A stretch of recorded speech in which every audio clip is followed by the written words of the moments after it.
Chase Elliott comes home third. I really liked the call to pit with, I think it was 13 laps to go. Chase Elliott was, I think, running third at the time. Let me check. Yes, he was running third when Gustafson called him to pit road. 4 fresh tires. Restarted around 13th, I believe. He obviously got back to where he was running, got back to third, but if 1 or 2 of those late race cautions don't happen, perhaps those fresh tires would have been more of an advantage and he would have had something for Shane Van Gisbergen. The roar of engines may have faded at Sonoma Raceway, but one story still echoes through the NASCAR garage. Chase Elliott's performance wasn't just good, it was a message to the field. A statement that the 2020 Cup Series champion isn't just consistent, he's quietly rewriting the book on reliability and race day composure. While Shane Van Gisbergen grabbed headlines with another dominant road course win, it was Elliott's tactical brilliance and unwavering rhythm that shook up the season. Elliott's third-place finish in the Toyota Save Mart 350 marked his 20th consecutive top 20 result in the 2025 season. That kind of consistency doesn't happen by accident. It's the product of a team operating like a machine and a driver laser-focused on the bigger picture. Since a disappointing 33rd place finish at Las Vegas in late 2024 due to suspension issues, the number 9 team has roared back with remarkable form. He's collected 7 top 5s, 11 top 10s, and even grabbed a win at Echo Park Speedway, formerly Atlanta. With an average finish of 10.2, Elliott now sits just 14 points behind teammate William Byron in the battle for the regular season championship. That alone has major playoff implications, as the top regular season driver earns 15 playoff points. This level of performance means Elliott is not only securing strong race day finishes, but also accumulating valuable points week after week. The consistency has positioned him as a serious threat for the title, even without dominating the victory lane. While Van Gisbergen's dominance stole the spotlight, Chase Elliott quietly dominated across every metric tracked by NASCAR Insights. Starting from 13th, he placed 2nd in passer rating, 3rd in defense rating, 6th in speed, 3rd in restarts, and 4th in pit crew rating.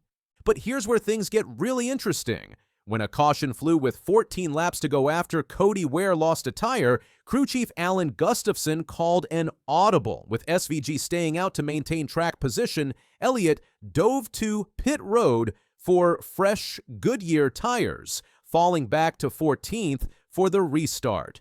It was a high-risk, high-reward gamble. Through multiple cautions and chaos, including wrecks involving Noah Gragson and Ricky Stenhouse Jr., Elliott clawed his way back to 3rd. And though he couldn't catch Briscoe or SVG in the end, he didn't lose a single on-track position from where he pitted. As strategies go, it proved Elliott and the number. 9 team weren't just fast, they were fearless. Sonoma wasn't just another race, it was a chess match that highlighted Elliott's racing IQ and his team's readiness to think outside the box. "I was obviously pushing really hard," Elliott said post-race. "Alan made a great call there to get us on offense. We had a fast Napa Chevy all day." Seconds, I'm talking about Van Gisbergen back to Chase Elliott on those pressure tires. Briscoe in between. That final restart saw Elliott running 4th with just 4 laps remaining. He quickly surged forward, nearly taking 2nd, but a slip off track cost him the momentum he needed. Still, the move to attack, rather than defend, said everything about this team's mindset. Elliott knew the risks, but he wanted to put himself in position to challenge for the win. This wasn't about settling. It was about making a statement that the number 9 car would fight to the very end. From 2018 to 2021, Elliott was the undisputed king of road courses, winning 7 times across iconic tracks like Watkins Glen and the Daytona Road Course. But the next-gen car changed the landscape, and until now, Elliott hadn't looked like his old self. Sonoma marked the first time in years that the road course version of Elliott felt fully back. Although the stats don't show a win, his 3rd best average finish at Sonoma, 5.7, in the next-gen era proves one thing: this is his turf. His performance this year was a nod to his dominance from the past. Even though SVG has stolen the spotlight recently, Elliott's showing reminded everyone that he's still a master of the left and right turns, capable of making bold moves and executing clean, consistent laps under pressure. Kyle Larson summed it up perfectly. Chase is always consistent. I didn't even know he was that close in points. That's the thing. Elliott's been quietly climbing. While SVG grabs headlines and Byron battles adversity, the number 9 team just keeps finishing. And in NASCAR's playoff system, consistency is a weapon. Each quiet top 10 or top 5 finish builds momentum, and as the spotlight shines on the flashier storylines, Elliott is stacking points, sharpening his execution, and preparing to strike when the stakes are highest. According to Racing Insights, Elliott was among the top 6 in every major performance category at Sonoma. He ranked second in passing rating, meaning he consistently found clean overtakes and knew exactly when to make his moves. His third-place ranking in defense rating showed that even under pressure, he rarely gave up position and held his ground with precision.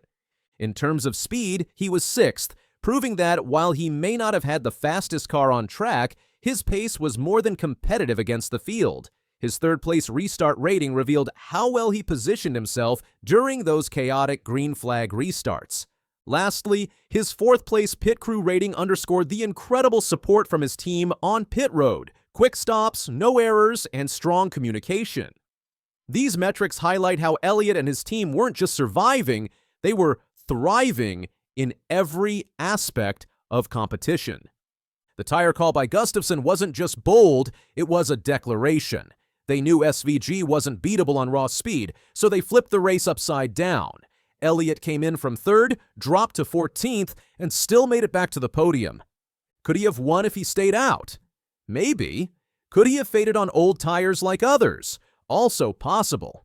But the gamble showed that Elliott's team is ready to take chances, and when those chances come with a safety net of elite driving, they become race-winning threats. This strategy forced others to think differently too. It reminded everyone that aggressive calls, when backed by trust in your driver, can shake up the finishing order. And more importantly, it showed that the number 9 team isn't just trying to match SVG, they're trying to outmaneuver him. While SVG is the current road course king, Elliott might be the only driver close to matching him in finesse and strategy. Their head-to-head duels will only intensify as the season rolls on.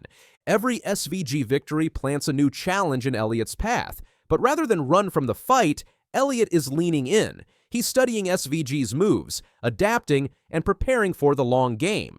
This rivalry isn't about animosity. It's about 2 of the sharpest drivers in the sport pushing each other to higher levels. Elliott heads to Dover Motor Speedway next, one of his best ovals historically. If Sonoma was a spark, Dover could be the explosion. With Byron just 14 points ahead, a win could vault Elliott into the regular season championship lead. At Dover, Elliott has a history of strong performances, including a previous win and several top 5s. The concrete surface and fast pace suit his style, and the team is likely approaching this race with a similar aggressive mindset. With momentum on his side, this race could be Elliott's turning point in the playoff race. Chase Elliott may not be the loudest driver in the paddock. He doesn't trash talk. He doesn't throw elbows. But his results and his relentless consistency are starting to shout.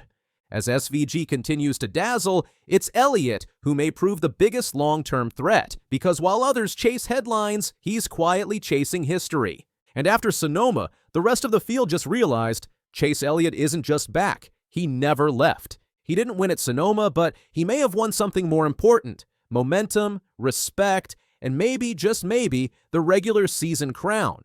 Don't sleep on the number 9. Chase Elliott just woke the sport up.